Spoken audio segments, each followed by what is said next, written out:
تاریخ کا جلدی رخ بدلا ہے ہمیں دیوانوں نے۔ السلام علیکم ورحمۃ اللہ وبرکاتہ۔ محترم ناظرین کرام، آج میں آپ کے سامنے خواب کے تعلق سے کچھ باتیں بیان کرنا چاہ رہا ہوں۔ بہت سارے لوگ ایسے ہوتے ہیں کہ خواب نظر آتا ہے انہیں، تو کچھ خواب اچھے نظر آتے ہیں، کچھ برے نظر آتے ہیں، تو لوگ اچھے خواب دیکھنے پر خوش ہوتے ہیں، برے خواب دیکھنے پر ناراض ہوتے ہیں، اور کوئی لوگ تو ڈر جاتے ہیں۔ تو سب سے پہلے ہمیں یہ بات ذہن میں رکھنا ضروری ہے کہ خواب کئی طرح کے ہوتے ہیں۔ 3 طرح کے خواب ہوتے ہیں۔ پہلا خواب جسے کہتے ہیں تصویر احادیث، دوسرا خواب جسے کہتے ہیں تصویر شیاطین، اور تیسرا ہے مبشرات خداوندی۔ یہ 3 طرح کے خواب ہوتے ہیں، پہلے سمجھنا اس کا ضروری ہے۔ اگر تصویر احادیث اسے کہتے ہیں جو دین میں انسان کو جو سوچتا ہے، جو دیکھتا ہے، وہی خواب اسے بعد میں نظر آتے ہیں خواب کے اندر، تو اسے کہتے ہیں تصویر احادیث۔ اور تصویر شیاطین وہ خواب ہوتے ہیں جو شیطانی خواب ہوتے ہیں، ڈراؤنی خواب ہوتے ہیں، اور اس سے انسان ڈر جاتا ہے۔ یہ اس طرح کے خواب ہوتے ہیں۔ اور ایک خواب وہ ہوتا ہے جسے کہتے ہیں مبشرات خداوندی، اور اس خواب کی تعبیر بھی ہوتی ہے۔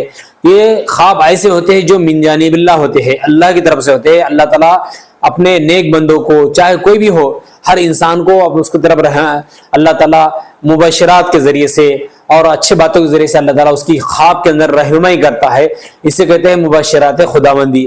تو یہ 3 طرح کے خواب ہوتے ہیں۔ لیکن آج جو بات کرنے جا رہا ہوں میں، وہ یہ ہے کہ اگر کسی کو ڈراؤنی خواب نظر آ جائے، خواب کی حالت میں، نیند کی حالت میں انسان ڈر جاتا ہے اور پریشان ہوتا ہے، تو اس کا حل اور اس کا آسانی کا طریقہ میں آج بتانے چاہ رہا ہوں۔ وہ یہ ہے کہ انسان کو اگر ڈراؤنی خواب نظر آئے تو پریشان ہونے کی ضرورت نہیں ہے۔ اگر یہ انسان جسے خواب نظر آتا ہے ڈراؤنی، اگر وہ 5 باتوں پر عمل کر لیتا ہے تو انشاءاللہ وہ ڈراؤنی خواب سے اس کی حفاظت ہوگی۔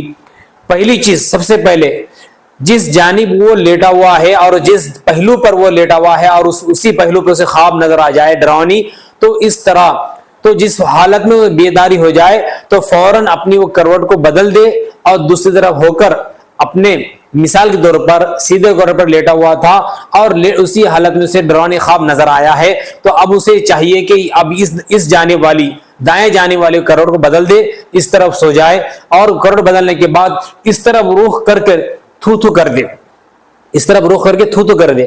جب اس طرف رخ کر کے تھو تھو کرے گا اور اس کے بعد اللہ سے دعا کرے کہ اللہ تعالیٰ مجھے اس خواب کے شر سے حفاظت فرما، اور دعا کرے اعوذ باللہ من الشیطان الرجیم ومن شر هذه الرؤیا، اس طرح سے، یا دل میں ہی دعا کر سکتا ہے اللہ تعالیٰ مجھے اس خواب کے شر سے، اگر جو خواب کے اندر اگر اللہ خواب اچھا ہے تو میرے حق میں اچھا بنا، اگر اللہ اس میں خواب میں برائی ہوگی تو اللہ تعالیٰ اس کو دور فرما اور خیر کا معاملہ فرما۔ اس طرح سے دعا کرتے رہے۔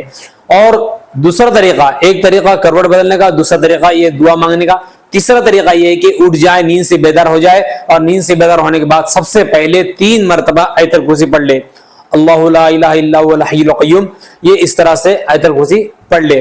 3 مرتبہ پڑھنے کے بعد اپنے سینے پر دم کرے، اور دم کرنے کے بعد اس کے بعد پھر چوتھا کام یہ کرے، دعا پڑھے اس کے بعد، اللہم انی اعوذ برب موسیٰ و ابراہیم من شر الرؤیا التي رأیتها من منامی ان یضرنی فی دینی و دنیای و معیشتی عز جاہک و جل ثناؤک و لا الہ غیرک، یہ دعا پڑھے۔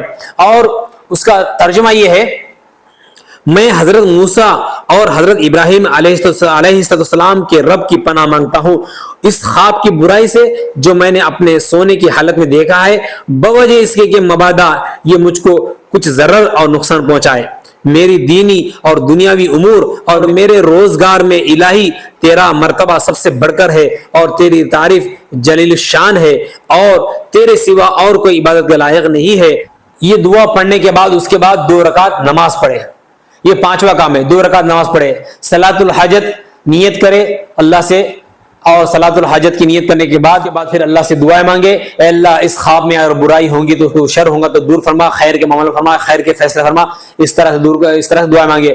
پھر اس کے بعد کسی غریب کو صدقہ کر دے، اپنے جیب میں سے جو بھی پیسہ ہو، روپیہ ہو، وہ اللہ کے راہ میں کسی غریب کو صدقہ کر دے، اس نیت سے ان 5 باتوں پر اگر آپ عمل کریں تو انشاءاللہ آپ، اللہ کی ذات سے امید ہے کہ اللہ تعالیٰ خواب کے تمام شرور و فتن سے اللہ تعالیٰ آپ کی حفاظت فرمائے گا۔ امید ہے کہ میری باتیں سمجھ میں آئیں گی۔ وصلی اللہ وسلم علی نبینا محمد وعلی آلہ واصحابہ اجمعین۔